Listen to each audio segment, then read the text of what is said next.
Hello, and welcome back to another edition of the Export Exchange.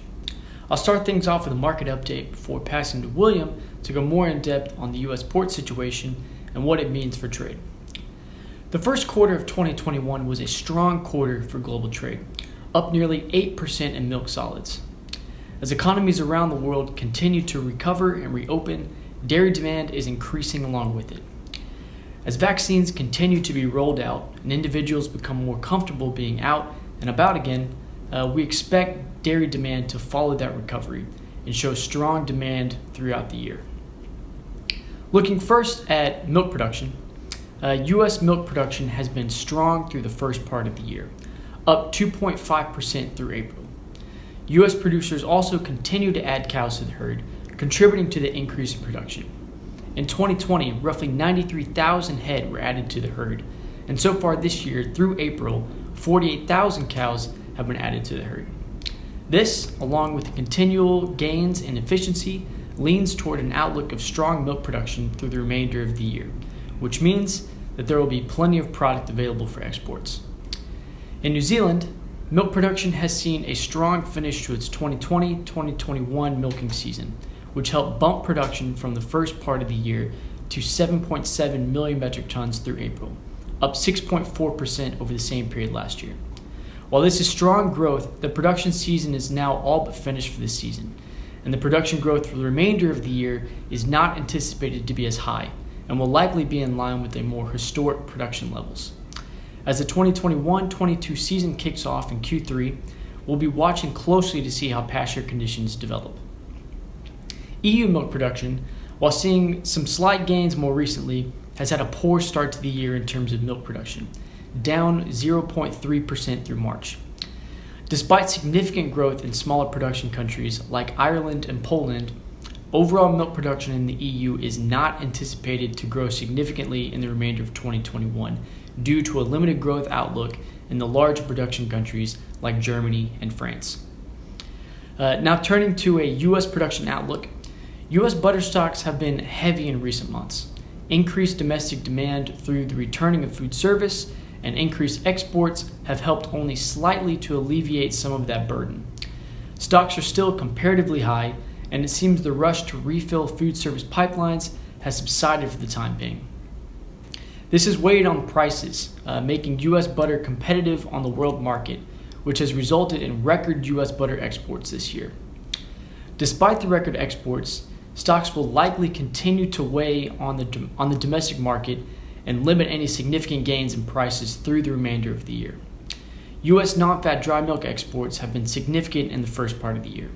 That, along with the increased domestic demand during the same period, has led to a significant drawdown in stocks.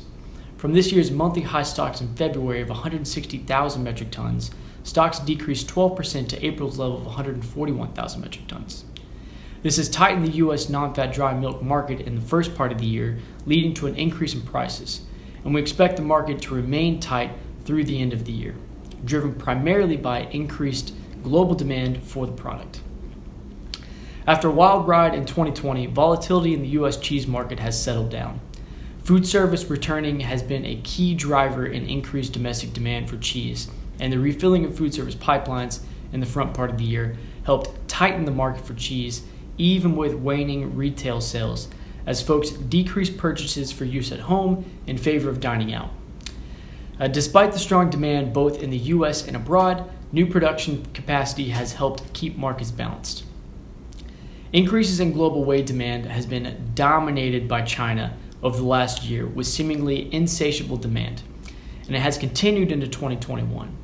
In the first quarter of 2021, U.S. whey exports to China increased 128%, EU whey exports to China increased 37%, and Belarus whey exports to China increased 120%. U.S. production has not kept pace with demand, leading to a drawdown in stocks. U.S. stocks in Q1 of this year are the lowest they've been at in years. However, as cheese production comes fully online, whey production will increase as well. Additionally, while we expect Chinese demand to continue through the end of the year, we're not expecting to see the same level of growth that we've seen over the last year continue through the back half of this year. These two things, additional U.S. whey production and a maxing out of Chinese demand growth, will likely ease some of the tightness of the way market in the back half of the year. And lastly, we want to spend a moment taking a closer look at shipping and logistics. To talk more on that, I'll pass it to William. Thanks, Stephen. For this episode's deep dive, I'm going to address the rising freight costs and shipping delays that are happening around the world right now. These delays and added costs have affected all goods that are shipped internationally, and that includes U.S. dairy exports. So today, I want to take a look and see why this is happening and what it means moving forward.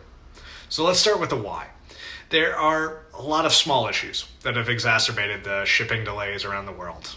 It's from container ships getting stuck in the Suez Canal, or not enough containers, chassis, trucks, or other equipment readily available to meet demand. But there's one underlying fundamental cause behind the delays, at least here in the United States. And that's the American consumer and how the American consumer has behaved during the COVID-19 pandemic. Fundamentally, while we all sat at home and socially distanced from one another, American consumers weren't spending their money on restaurants or gyms or hotels or flights.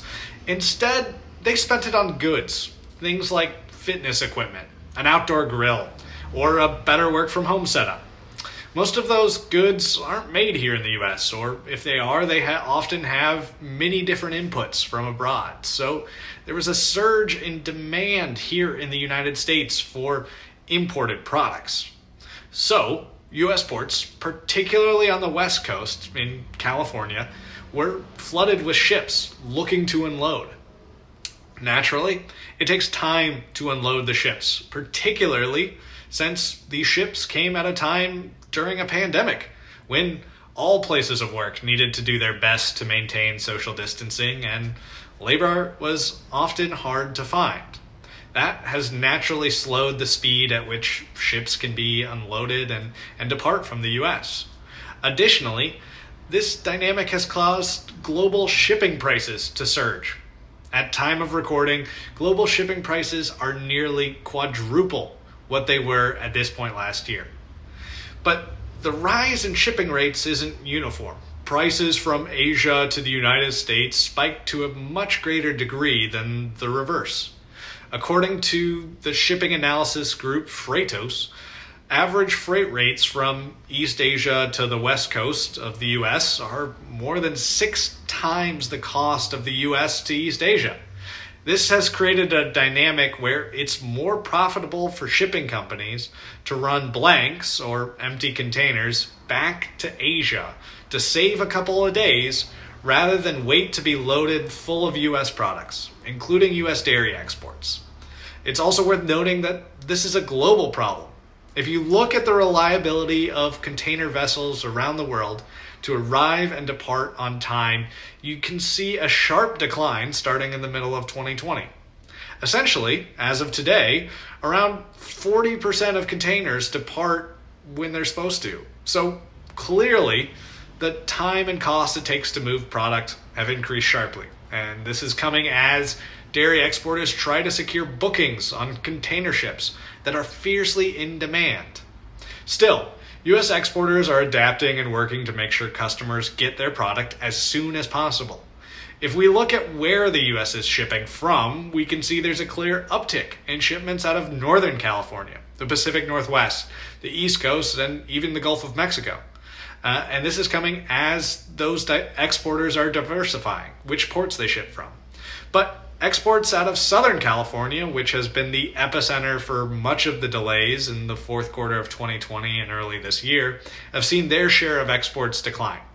So overall, this is good news. We're diversifying, but there's still plenty of ships to be unloaded outside of port, and carrier companies continue running blanks, which means rolled or canceled bookings continue. However, looking longer term, the most optimistic aspect is that there are increasing vaccination rates here in the United States. The country is opening up. And this means that consumers are returning or hope to return to spending more on the services I mentioned earlier, restaurants, hotels, sporting events, etc. And that should then allow U.S. ports to clear the current backlog of ships and return to a more normal shipping environment.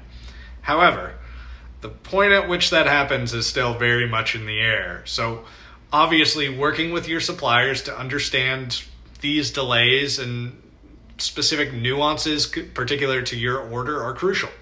As I mentioned, the port delays are not uniform, nor limited to the US. So communication with your US supplier is always going to be the best way to assess how these global issues affect your business.